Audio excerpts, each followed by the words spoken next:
Hey everyone, and welcome to an all new episode of Wicked Unscripted, where we have unscripted conversations about some of the most popular reality shows on television. My name is Abigail Adams, and I am your host for this podcast. Joining me today is my good friend, Sarah Talks Big Brother.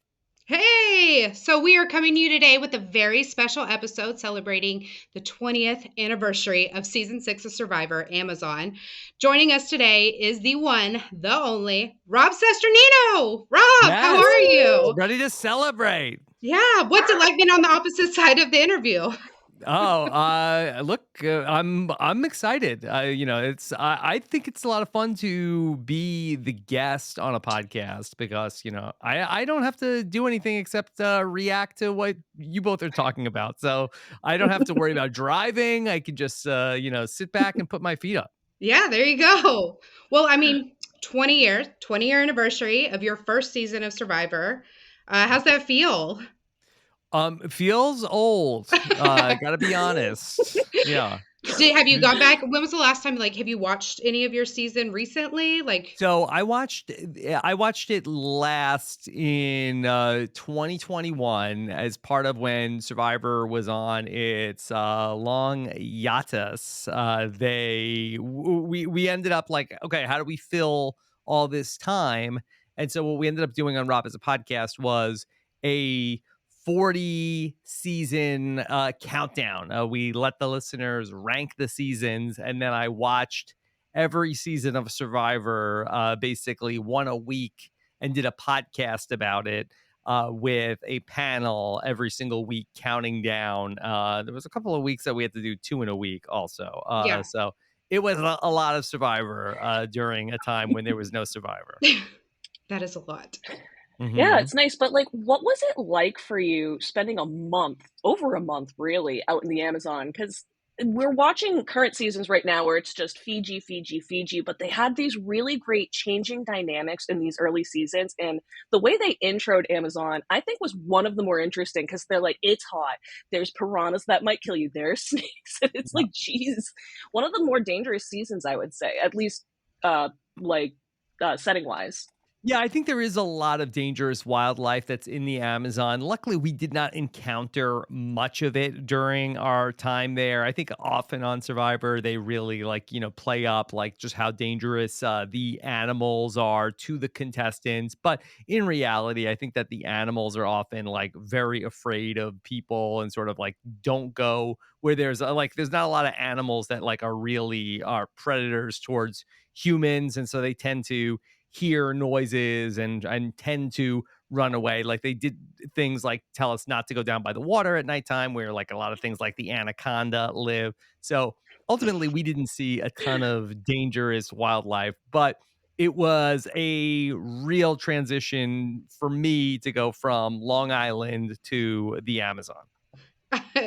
I recently watched your season, and I gotta say, heebie-jeebies, like from the bug stuff, and then they would always do these like shots to like nearby snakes and the piranhas and Sure. Ugh. But I do want to ask, so like you experienced 3 different dynamic changes in your season. So you started with like the all male tribe, which that was very interesting. To say the least. And then you had the draft. Is that your favorite part? I can't say it was. I cannot say it was. I was very proud of you, though, because as much as I was cringing, I was just waiting. I was like, oh, please. Oh, okay. No, he's just making me proud. It's okay. But starting, so then Don't you get had too carried away, Sarah. Yeah. You had the draft and then the merge. Yes. So which one of those did you feel like you're most confident in? Did you feel most at ease? Yeah. Well, I was feeling most confident by the time we got to the merge. I feel like that was a point where I had really had I could start to see ooh, this is could go very well. I have a lot of good relationships.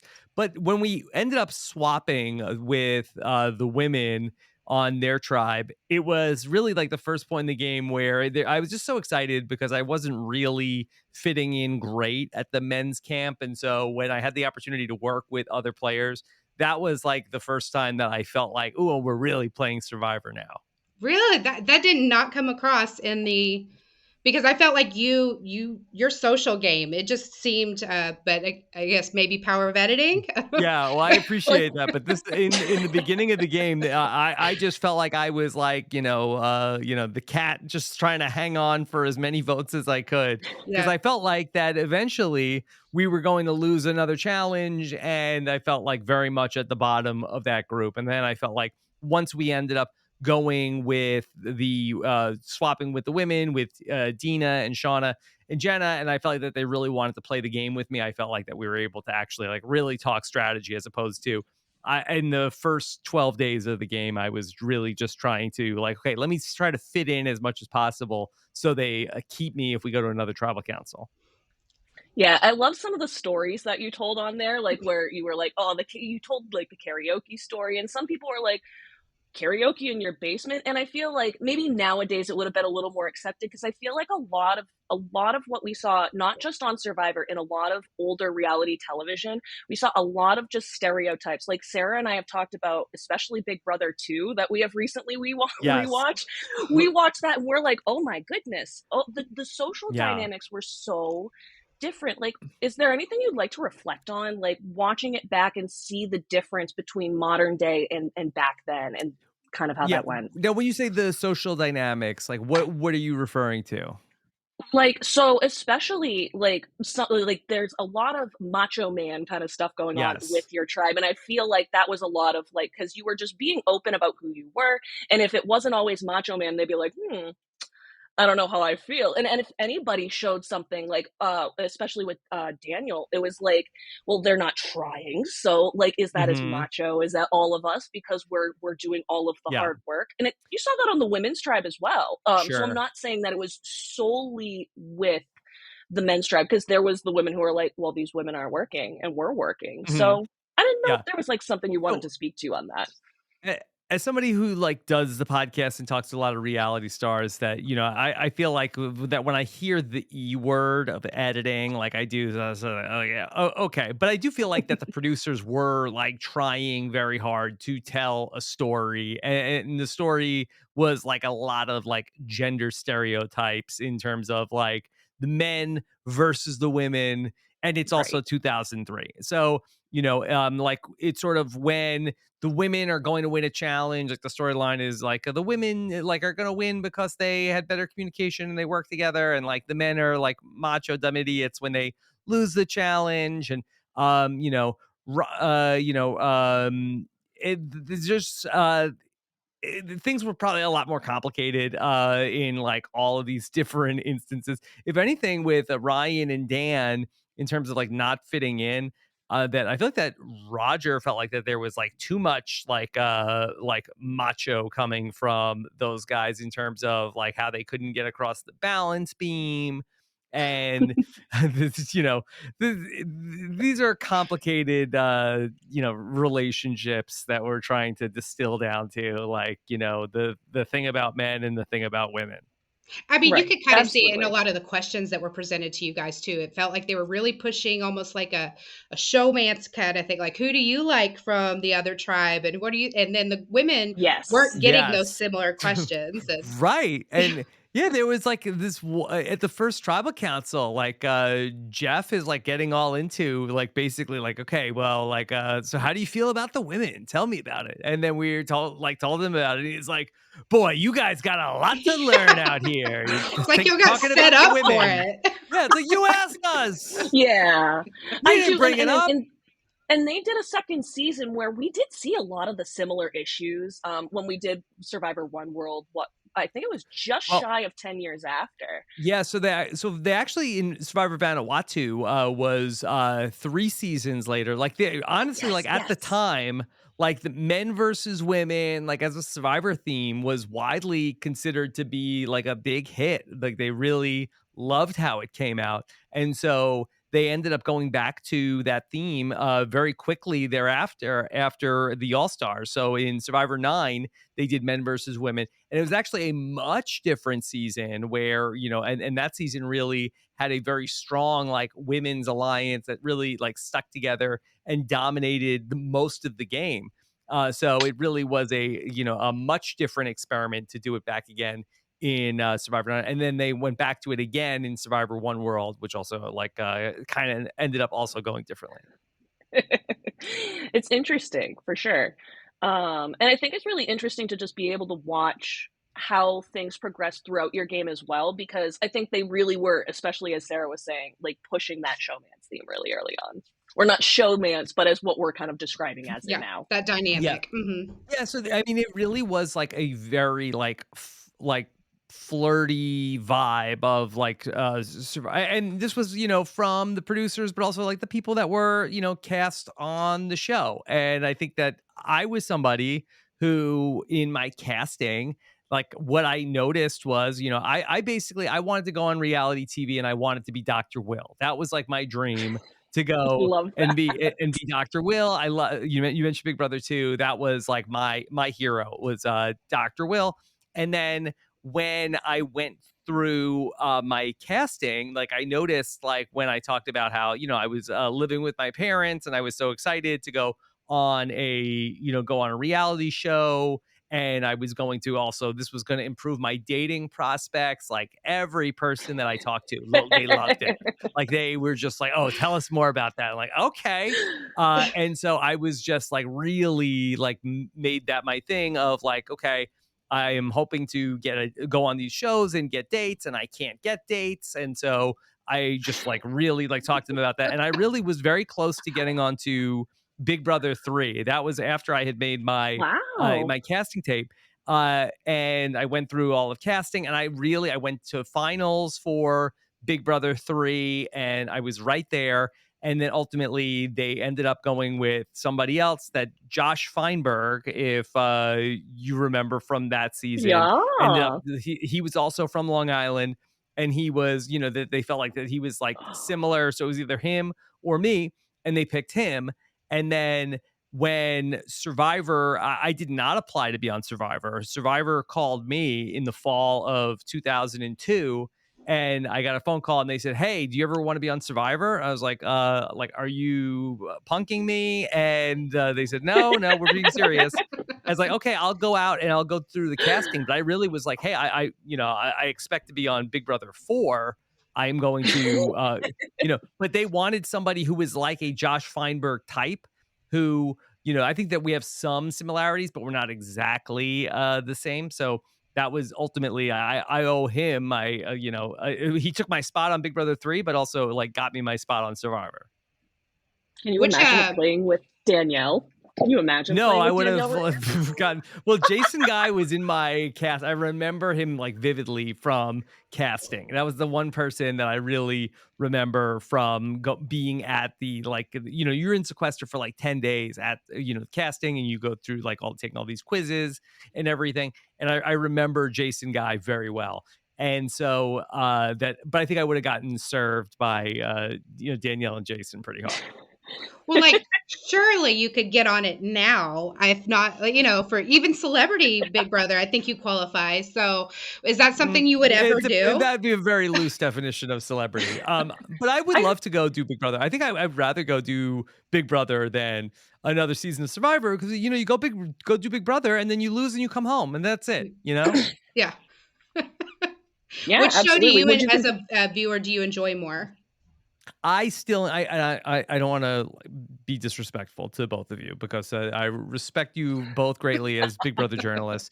To me, I feel like Survivor has always, even though I loved Big Brother 2 and Big Brother 3 were so important and formative to me, and I love them, and I spent many a days like watching the live feeds, and I just feel like, to me, Survivor, treats itself, and sometimes too much so, with some importance. Whereas big people find importance in Big Brother, many, Mhm. many people do, but Big Brother does not treat itself with any importance. Like Big Brother, where Survivor, at the end of a Survivor season, Survivor is like talks about how it's like, this has been like this grueling test where you've learned about yourself, and the Big Brother season ends with like, all right, everybody get in kitty cat costumes, Yeah. okay? And now chase the laser pointer around as fart sound effects are Yeah. going off, you And know. like we're gonna put you on weights as we do the final challenge. Like their Correct. final challenges don't compare to Survivor. I so agree. Yeah. So the people that make Survivor, I believe, take it way more serious and put way more art into their craft than the people that make Big Brother. Whereas and look, they've kept the show on the air for 24 seasons now. And and celebrity seasons and whatever.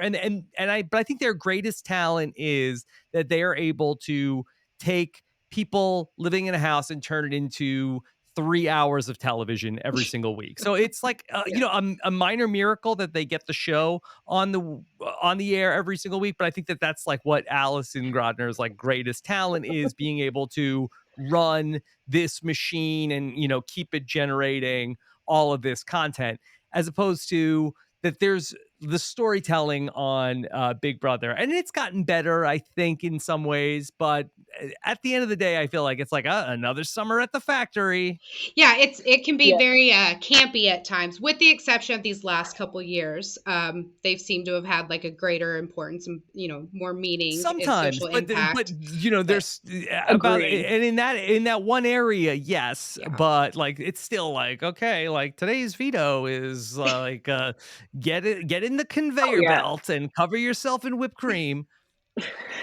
No Disney pressure cooker bowlers. situations as we Yeah, used to get, like No. the final challenge is like one of them that I think back to is season 8 when they had Dick Danielle like doing the hold the carrot, jump around, and it doesn't seem as challenging, but when you have the rain pouring on you and you can't like let go, it, Yes. it combines like the I think about how it combined like just the jumping around and having to sit in the elements with one of the more difficult challenges that's been on Survivor that doesn't exist seemingly anymore, which is just the hold your arm in the air as long as possible challenge. Like no, Yeah.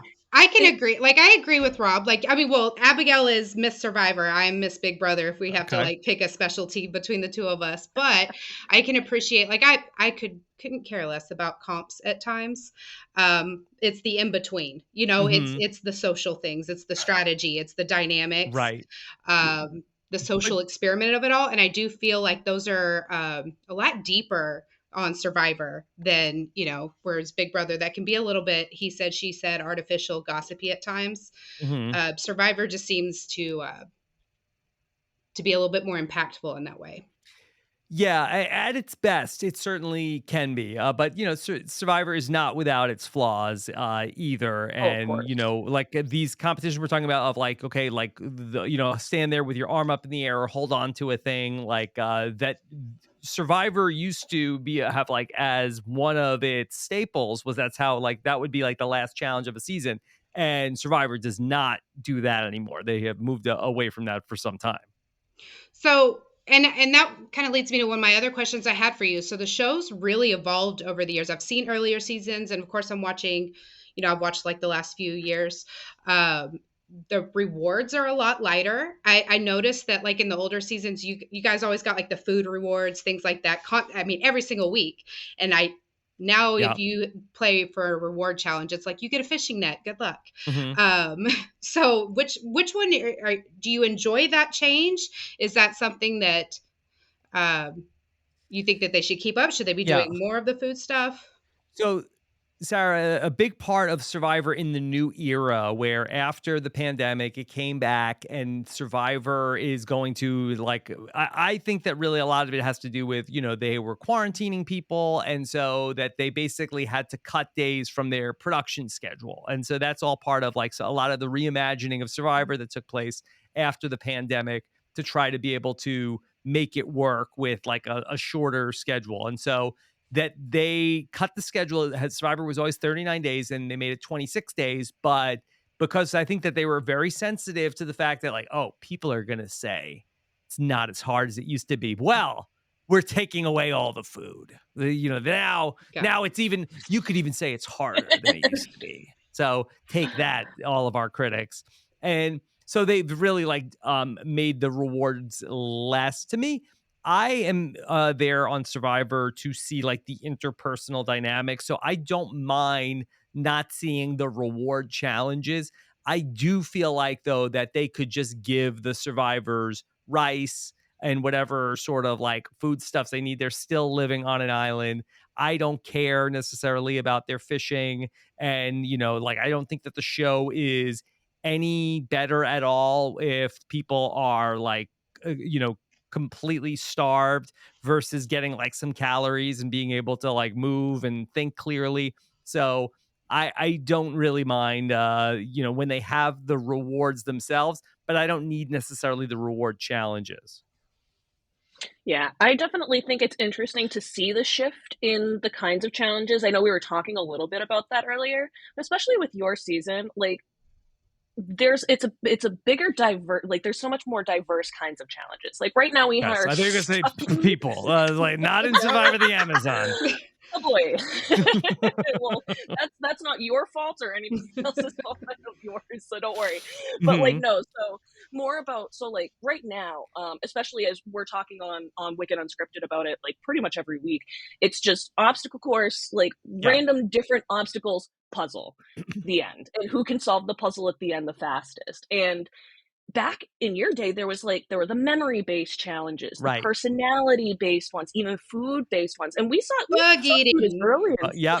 And it's very she interesting, hates that. especially in light of what's going on in modern day Survivor, where that I feel like that a lot of the challenges are always the same. A huge, gigantic obstacle course, sometimes in the water, sometimes not. And then with a puzzle or some sort of like, okay, hit some sort of like carnival game at the end. And in the last couple of seasons, particularly Survivor 43 and 44, spoiler alert, that the women have been voted out at almost every single tribal council before the merge. And a big part of that is, challenge strength, got to keep the tribe strong. We got only 6 people in the tribe. We got to keep the tribe strong because we got to keep winning these immunity challenges. And all these challenges are very, very strength based. And you have a small group of people. And in fairness to the survivors, you do need a lot of strength to be able to potentially like not come in last place in these challenges. However, in the early days of Survivor, I think that there actually was more of a thought process of, okay, we need to make some challenges that are good for people that are strong, some challenges that are good for people that have good balance. And I think that they really did try to make that not all the challenges would be the same. But for whatever reason, I think that they sort of felt like, okay, well, these are the challenges that are good TV. These are the challenges that our audience like. They like a big obstacle course. They like, Right. they like the puzzle at the end. But a lot of times, even the puzzle, it's like, okay, well, that could be for anybody. But these puzzle pieces are like, but the pieces to the puzzle are 200 pounds each. So, you need like a collar, but you need people to move the pieces. So that in the early days of Survivor, there definitely was a lot more variance in terms of the competitions that would come up, both as a team and also as for individual immunity. They can get rid How of do you think the rising tide one. oh god. That's It causes me so much Sarah, anxiety. that was a classic that they brought Oh, back after a very long time. oh, yeah, I no, I don't mind bringing feels back old dangerous. ones. For me, that one causes me so much anxiety because I'm like, "Don't drown, please don't drown, please don't drown, please don't drown." So, Mhm. I do enjoy bringing back old challenges. I think it's interesting to see which ones they think will hit better, or, like, which ones they wanna see kinda test out with this Mhm. audience. I also thought it was really interesting how they planned last one because the tide started going back out, and it's like, "Did you Yes. plan for No, that?" they said that the Like, players beat the obviously. ocean. Yeah. So it's interesting to watch the different dynamics. We also talked about the traders on this show, and like some of the personality competitions came in. Did you have like a favorite style of competition, or like a style that you thought like really worked well that we're not necessarily seeing nowadays? Speaking from experience. Yeah, well, the immunity challenge that I won in Survivor the Amazon is a challenge that they don't do anymore on Survivor, which they call touchy subjects, where basically they give everybody like a pad and they ask them questions about the tribe. And then you have to answer what was the most common answer.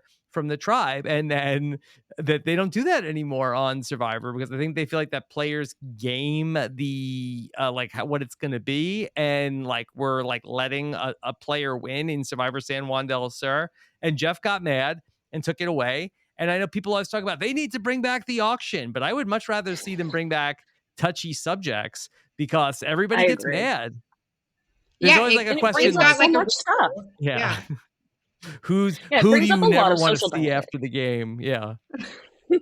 Oh my, well, some of the stuff they did, because they pulled that one out in one world, there were some really crazy answers that came out of there. Like, Kat was like blindsided by half of her Hmm. answers. She's like, Yeah. Who's a I'm not the poser? smartest. Hmm. Like, who do you not want to see outside? The one that I always think is interesting is who do you never want to talk to outside of this game? It's almost always posed no matter what show this is ever put on, because I Yes. think they do this on the challenge. I can't remember if they've done it on Big Brother, but I saw it on the trailers recently, and it's like, oh, that's one of the tough ones, because it really does end up playing into the dynamic once you leave. It's not just a challenge to be like, who can you get right? It then plays forward into the game, which I think is Yeah. great. It's a fun one. Yeah. Um, Can we so, and talk medical also, stuff though? Because Oh. I am dying to know. All Yeah. right. We were talking about how, like, just this season of this current season of Survivor, we're seeing medics left and right. And I'm very curious with your season, there was some really gnarly injuries, but not a medic in sight, not a medic one. Was that just a production thing? They didn't show it? Because, like, Heidi's knee Yeah. was alarming. And there was like a Hmm. machete to the face. no, And Yeah. Look, it was get the out like the rub some door. dirt on it era of Survivor. There was a different medical staff. Like they did not take a lot of things as serious then as they do now. And unless you were like passing out and like unconscious, that they would do like a medical check before each challenge and say to you like, all right, how are you? Oh, like this hurts. I got this thing. Like, all right, you'll live. Like there was not a lot of like, that is not what I was expecting. I was fully expecting you like, oh, they just made it look like we were just dealing with it on our no, own. Oh no. man. No, now they take things very seriously. Yeah. Now that like the medics are out there and they're the interrupt the challenge, and they've had many like scary close calls in the production of the show. Like the beast mode cowboy almost died. Yeah. And I think that really that they've said, oh, okay, we're gonna really Mm. pay more attention to all of this stuff. Like this was very early on. I thought we were getting another Beast Mode Cowboy moment when we saw the previews for what happened to poor Bruce. And I Mhm. was watching that and I'm like, if this is really what we're getting right now, I'm gonna like, my heart was broken.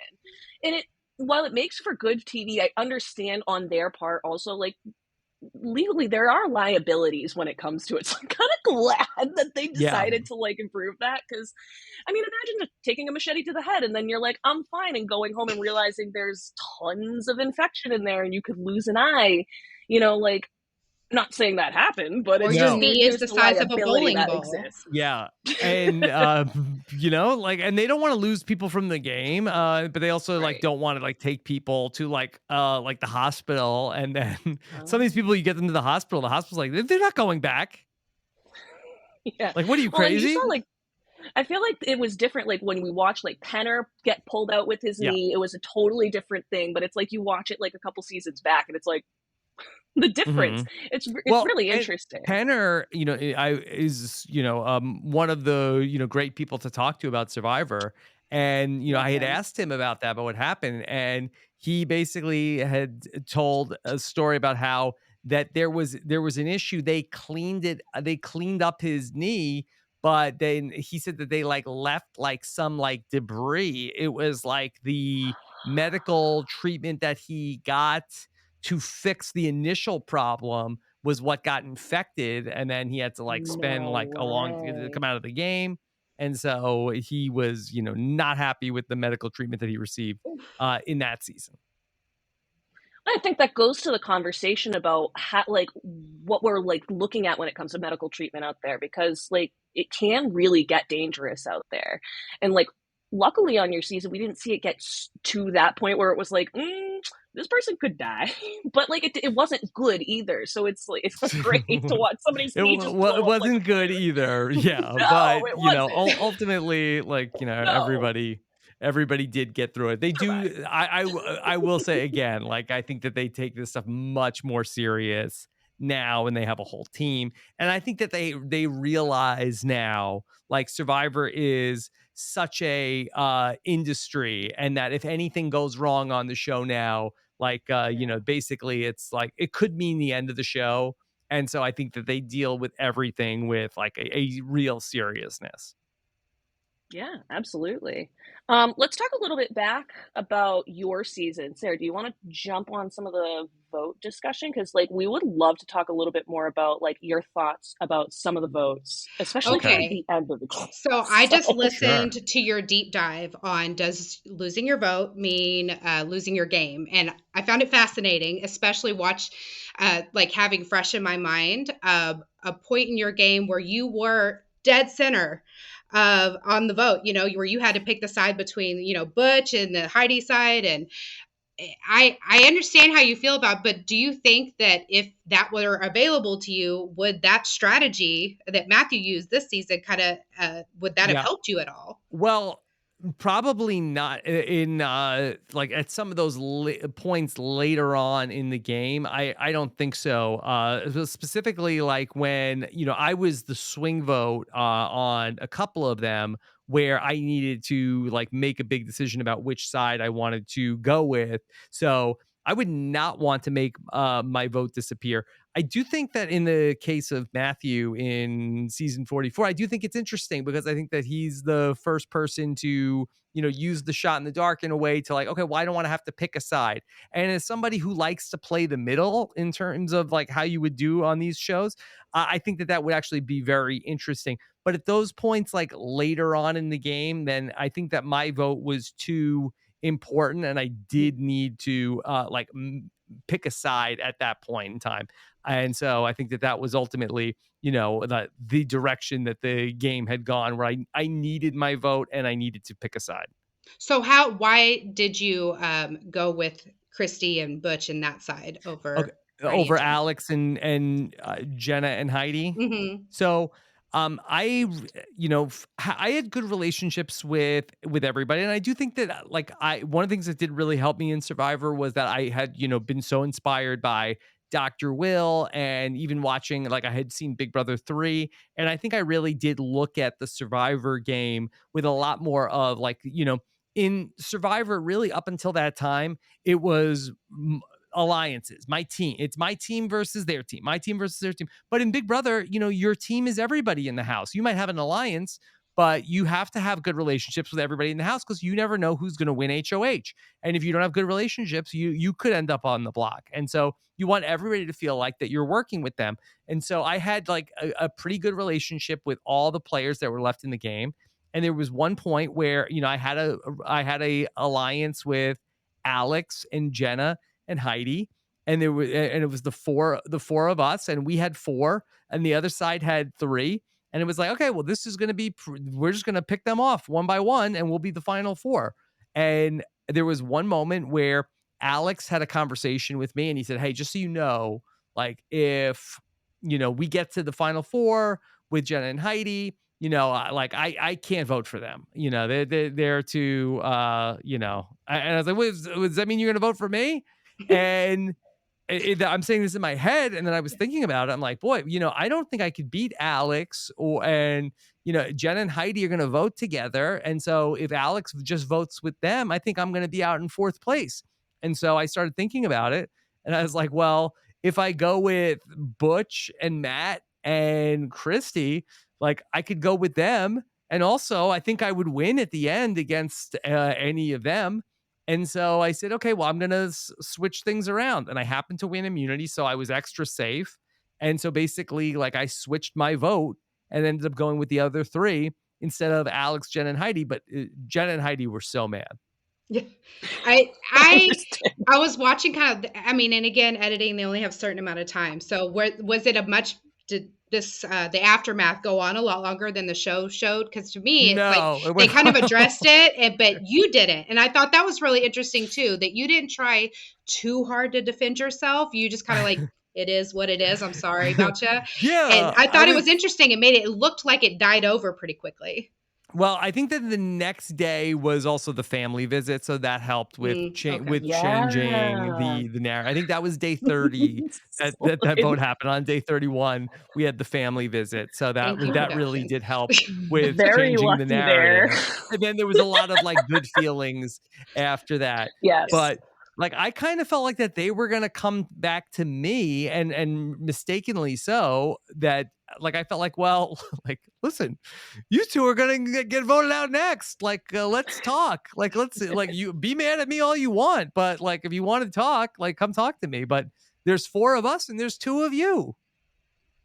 Yep. Yeah, I They mean, just wanted to yell for at the most me. They didn't even well, really want to talk it through. they just wanted to be mad. Well, and like the funny thing to me is, not even funny. It's just great to watch this whole through, and then see you didn't get a single vote until day Yes, 63. That's my numbers. My numbers yes. getting mixed up. It's Yeah, because 63 days in the Heidi Amazon. also hadn't gotten any votes, Amazing. and she didn't want me to have a perfect game. So she was like, that was she said she was going to make sure that she wrote my name down after that. Yeah. So, but how did you manage to stay under the radar like that long and not have your name come up in a vote? I just was I had very good relationships with I got very lucky with this cast. Like it was a young cast of people who like were, for the most part like pretty like-minded. Like not everybody was like super simpatico with me, but I was very fortunate that we had like a lot of young people like Jenna and Heidi who, really like they got me, Dina and Alex. And so in other seasons of Survivor, like had I played on a different season, like as I found out on the All Stars, like it wasn't gonna go as well. But I would just happen to be with a very good group for what I was trying to do, and a lot of people that like wanted to have fun, and so it was a group that for the most part like appreciated what I was bringing to the experience. So I was very fortunate to be with the people I was with, and then I also did put a lot of time into trying to have good relationships with everybody. I feel like you did I mean, I was just blown away. Like I mean, it wasn't surprised, but your social game and your relationships that you built with everybody, I fully like. I have no doubt that if you had just stayed on your little balance thing a little bit longer, you would have won the whole game. So Yeah, but He's it's like, very I can't say tiny either thing. way.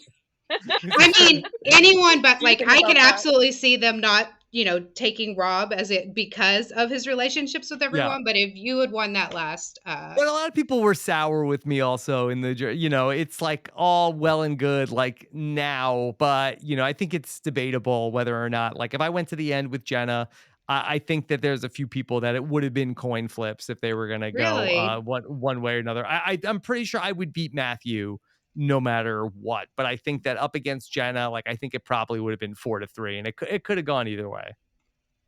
Interesting. Is there anything that you would change if you could go back to your experience? I wouldn't, but that really has more to do with I'm very happy with the way that things turned out after the fact. Like I really, one of my favorite movies is Back to the Future, and I just think about how like, okay, well, I was so fortunate to have the Survivor experience that I had because of that I played in my season, and then ultimately I ended up meeting my wife, who I have also am celebrating 20 years of our being in a relationship this spring as well. which was like a That's direct amazing. result out of that. And then also, So you you got know, what you came for, I just in a different yes, way. yes, in a different way, and everything. Like I am a big believer that like thing, we're supposed to be, and things happen for reasons, and Yes. ultimately that everything that I did out of the podcast, and ultimately even down to like my kids being born. Like I feel like that if I change that I winning the game, like like so I have no regrets about not winning the game. If I was going to like sort of like though like have like Groundhog Day and could do it over again, um I mean, some of the things I think about are like, I would love to have another crack at the last challenge, and Of that would course. be good. But You should do it for the when Patreon. maybe, and then if we, Go against Taryn. Yeah. he would probably be very good at that. Um, I would say that, when we voted out Christy, there was an opportunity. We didn't have to do that. Christy was somebody who we were down to the last six, and there was me and Matt and Butch, the three guys. We had Christy with us, and then Jenna and Heidi did a very good job, and really, and Heidi in particular did a very good job of like compelling like Christy, who had very very strong feelings of ill will towards them. She felt like that they had been mean to her during the whole season, and Christy, like I was able to sort of like take advantage of the fact like, Christy, don't you want to get this will be so great. You're going to be the last woman in the game, and you're going to get out Jenna and Heidi. And she's like, yeah, I don't like them. This is great. But Heidi got in her ear, and Heidi was like, Christy, I mean, you're going to go with them? Like, you'll be fourth. Come with us. You'll be third. And Christy's like, yeah, that's a good point, but I want to be the last woman left in the game, and I don't like them, and I want to get payback on them, but I want to be third. But it was hard for me. I couldn't say to Christy, like, well, okay, you'll be third, because then, Butch and Matt, what about them? And so she was really like going back and forth. And I was like, all right, Christy, well, could you make a call? She's like, well, I got to think about it. I got to go back and, let me know. I'll let you know. And I'm like, Christy, we got more time. Like, let It's me like there's no know. thinking. We're like Yeah. literally walking to tribal right now. And so, I'm like this in real life too, of like, okay, well, like, let me think outside the box. Like, okay, like it's either this or this. I don't like either of those options. Like, well, can I order off the menu? And I went to Jenna and Heidi, and I was like, hey, do you want to just make this like real easy, and like let's just vote out Christy? And they were like, yes, we love that. I'm like, okay, sorry, Christy. Like I really tried. I tried to get you to four, and I had some other plans potentially, like to go to the like I had one idea to get to go to the final three with Jenna and Christy, because I sort of was like, hey, I want to go to the last three with people that hate each other, and so then at least I know that both of them will take me to the end. And I had an idea, and I mentioned that to Jenna at one point, and she's like, I don't want to go with your plan. And then she went to everybody. It was like, hey, Rob is coming up with a plan to go to. I'm like, what are you doing? Why would you say that to She didn't everybody? care. She was going to try to quit the next day anyway. Like, yeah, and I was like, oh, she's lying. This is a lie. And That's great. But anyway, and then we voted out Christy there. But right before we went into the tribal council, like, there's a point where they're like put our mic packs on and everything, and Christy's like, yeah, I'm gonna vote out Jenna. I'm gonna vote with you guys. And I'm like, okay, got it. And I'm just like saying, like, wait, like you could have told us this like 20 minutes ago, because there was no time. Like I had said, like I had made a deal with Jenna and Heidi. I'm like, hey, if you see, like, here's the deal. Like we're good. Like nobody's allowed to go talk to. If you see me go talk to anybody else, like deal's off. And so it was like, we had this new thing, and I felt like, oh, I've got Jen and Heidi back in my side. Like now they'll vote for me in the end. I'm getting like, I'm losing Christy, but I got two back in the fold. And so, but I do think about like Butch will still like, call like on like all these years later, like we should have voted out Christy, but he got left out of that vote. He didn't know what was going on anyway. Oh, But no. but if I'm sorry, we shouldn't have voted out Christy. We should have voted off. I guess we would have voted off Jenna that night, because Jenna also Right. gave the necklace to Heidi.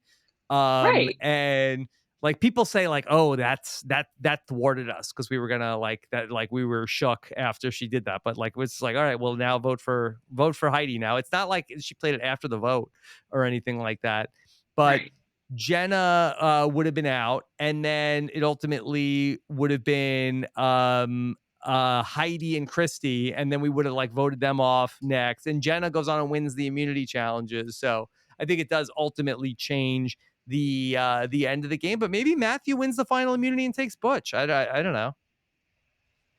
That was going to be my question: is if you thought it got to that point, how do you think that would have manifested? Because I mean, it's interesting to be able to go back and play the what if game, but it is the what if game at the end of the day. Like we don't have Mhm. anything else that we could go off of because for all we know, there could have been a random vote that flipped in the middle that could have changed everything else. So it's always interesting. But is there anything that we didn't get to see on the show that like you really wish that we got to, like any fun times, anything like good memories, Yeah, even you if you know, didn't it's want us to see it? no.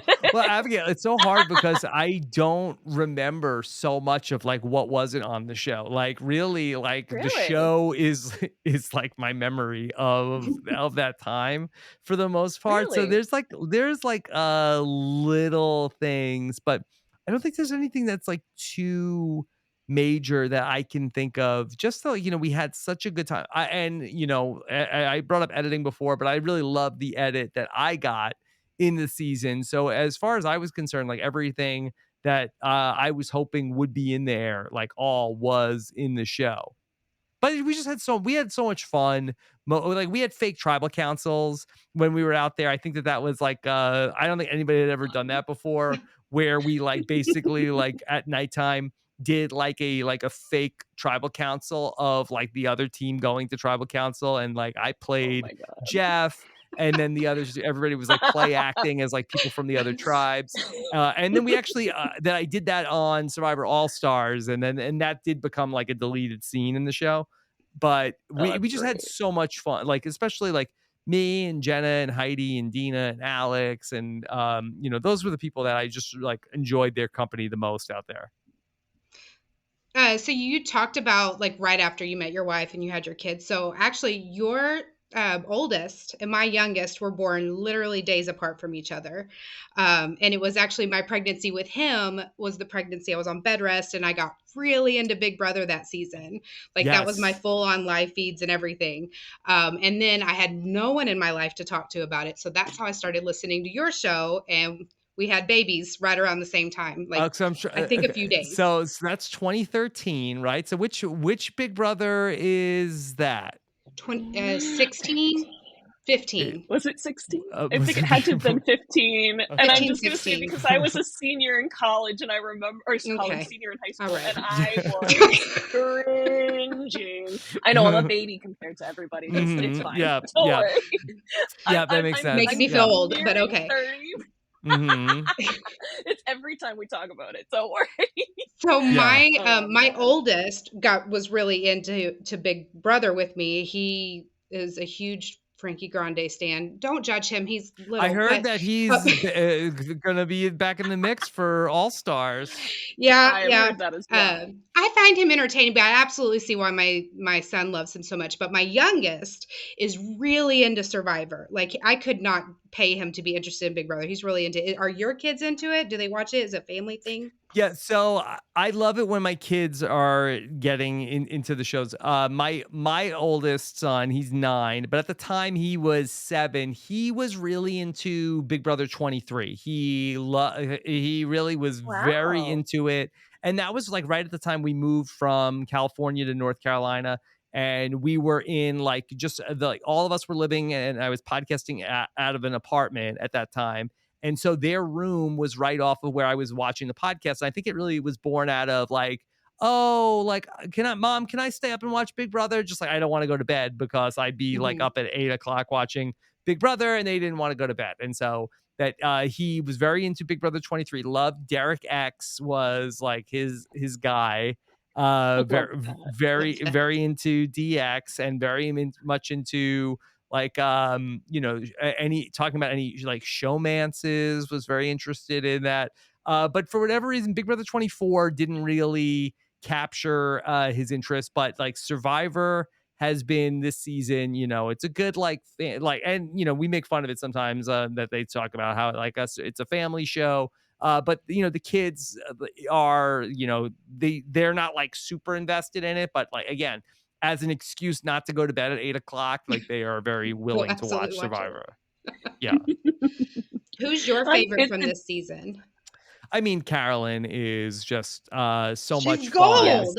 Yeah, and it's interesting that Carolyn is somebody who, at this point in the evolution of Survivor, is somebody who's like a real threat in the game. And I think that because Survivor has become like so meta, and Survivor is like everybody is like a super fan that's on. Like you can't even get on Survivor unless you're a super fan.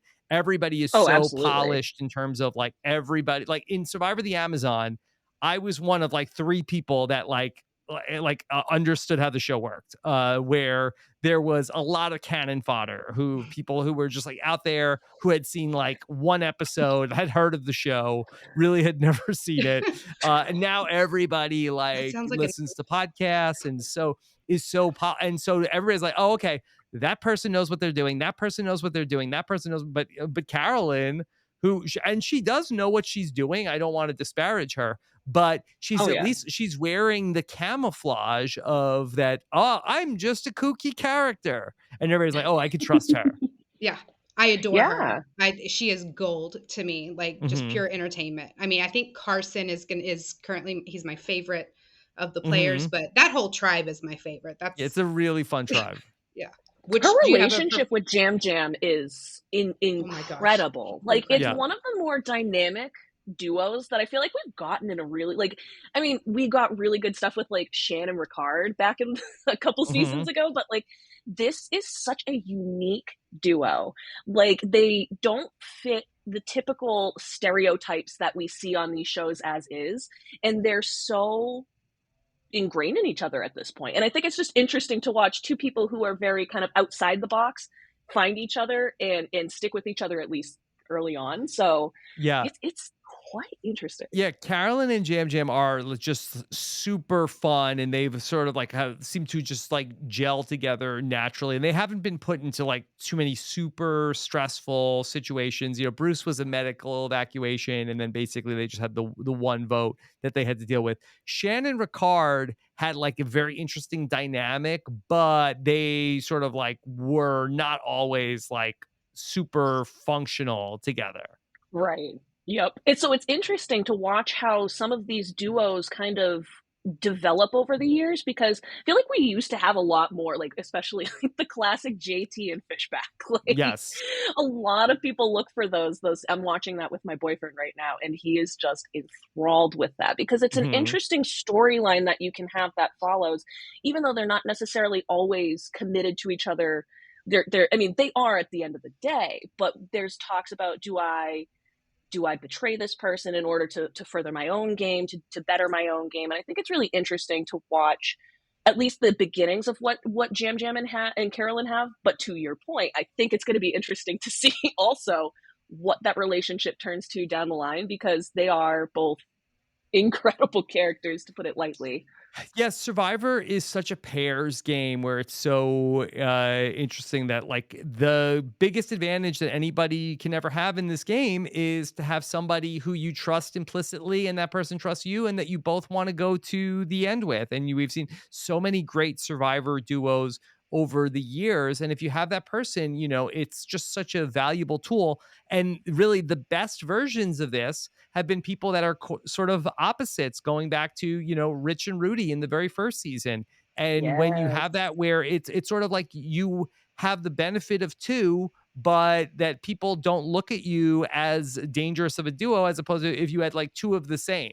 If it was two Carolyns or two Jam Jams, like maybe you look at them as like a little bit more like uh-oh, but because that they're sort of like different types of people, I feel like it's Right. not as big of a threat. Interesting. So you have been, we obviously are here to get today for 20 years of Survivor the Amazon. Um, you're still, obviously, we've been talking, you're still very much ingrained in the community. Is there anybody you're closest with? Is there anybody you'd like to like almost shout out for just From being there through Survivor this the process? Because Amazon? it's been from anything. Uh, um, Like love to well, know anything. Steven, I know that everybody talks about him and JT, but I mean, but Steven is like a brother to me. So him and I have been doing the podcast we started doing Survivor Know-It-Alls in Survivor Philippines, which was back in 2012. So this is now, we're into, year 13. I'm sorry, year 11 of it's 2023. It's year 11 of doing the Survivor Know-It-Alls together. Now So we're going to do Amazing Race, Great. right? we got contacted to do the Amazing Race, but Steven was getting married during the time that they were filming the reality star Amazing Race. So I don't know how that necessarily would have gone. Probably not great. Would have been funny. That would have They been amazing. Yes, but Amazing. basically they called us. Steven was getting married, and that was like as far as it went. It Mm. wasn't as like we didn't get too far down the casting process on that one for the all reality star season. But but there's so many people from the Survivor world who have become great friends because of this whole experience, and even Big Brother people too. I consider Eric Stein to be a really Love. really good friend that we've been friends for 10 years. And Tyson, I had Christian Hubicki was driving through the area a couple of nights ago and stopped by. So I've had Oh, so many people that I have had like so many great conversations with because of being on this show. And it's a really nice community of people that I have gotten to meet because of this, that I would have otherwise never have had any of these people be in my lives. And I'm always grateful for that. that's awesome. Um, is there anything you're excited about before we let you go? In general, I know you have a live show coming up. You want to yes, tell we us do have about that? a Yeah. live show coming up in Raleigh, my new hometown, coming up on I at first I thought you were asking about like in the state of the world. I'm like, oh, not always. It's To me, like just Survivor. That's about yeah. it. That's what I know, but we're gonna be in Raleigh on March 29th. That we have a live show coming up, and there's gonna be my neighbor Jesse, who lives from Jesse from Survivor 43. He lives about 20 minutes away. That's And awesome. that's been really fun also because I don't have a lot of first off, I'm in the best of times, I never really have a lot of like friends locally. I am blessed with many great friends over the internet.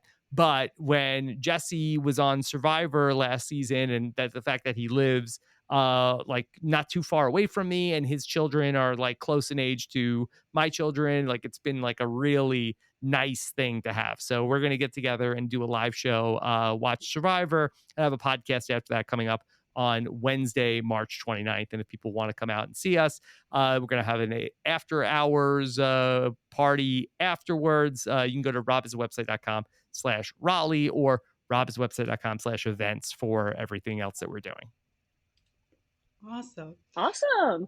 Well, I we gotta really say have to thank thank you you so so much. much. Yeah, because this has been incredible. You and Rob has a podcast, and Taryn, you guys mean the world to me, and y'all are the reason I decided to get the courage up. I was like, you know what? I'm gonna do this for TikTok, and I'm gonna just give everybody like the cliff notes of what happened for the day. Yes. And Well, and sorry, you are so dedicated. I get you all the time on my For You page, and your dedication is like it's like, hey, like I'm in the supermarket right now, but here's what's going on. the I love breaking it. news. She's the one Yeah. that inspired me too. Like honestly, she's the one that inspired me to follow her footsteps. And I've been listening to Rob has a Yeah. podcast, and that's part of how we bonded.